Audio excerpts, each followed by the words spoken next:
किसी की माता, किसी के पिता, किसी की बहू, किसी की बेटी, किसी का भाई बहन, चाचा चाची, बच्चों के आंकड़े तो अभी तक नदारद हैं। खोया पाया केंद्र ही लोगों को तो नहीं मिल रहा है, जो खोया पाया केंद्र था उसको भी लोग पा नहीं पा रहे, ढूंढ नहीं पा रहे।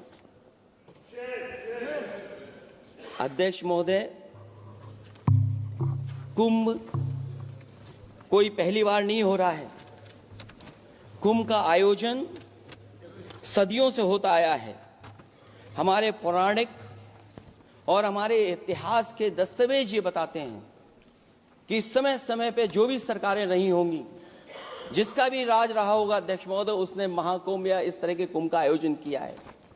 एक तरफ तो वो कि जो 144 साल बाद महाकुंभ होने जा रहा है, उसका इतना प्रचार किया, और मैंने तो कई टीवी इंटरव्यूज में, कई समाचार चैनलों पर ये बात सुनने में आई और सुनते रहे हम लोग कि सरकार ने 100 करोड़ लोगों के आने का इंतजाम किया है।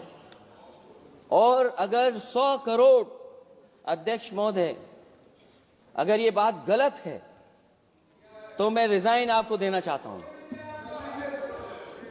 अगर अध्यक्ष महोदय, ये माननीय सदस्य लोग अगर ये नहीं सुन पा रहे हैं तो मैं इनको एक एक को, आप नहीं गए स्नान करने, आप स्नान करने नहीं गए, इसीलिए इस तरह की भाषा का इस्तेमाल कर रहे हैं। अध्यक्ष महोदय, ये कहा गया कि 144 वर्ष के बाद ये हो रहा है। जहां तक मेरी समझ और जानकारी कहती है, जो एस्ट्रोनॉमी और एस्ट्रो चीजों को समझते होंगे वो ये स्वीकार करते होंगे, जो भी कुंभ होता होगा वो 144 वर्ष के बाद ही होता होगा।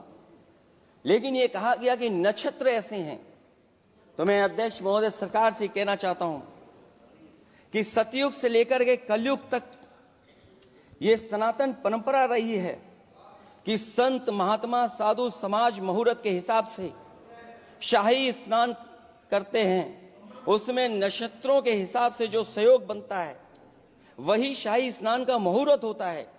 लेकिन भाजपा के राज में ये सनातन परंपरा टूट गई।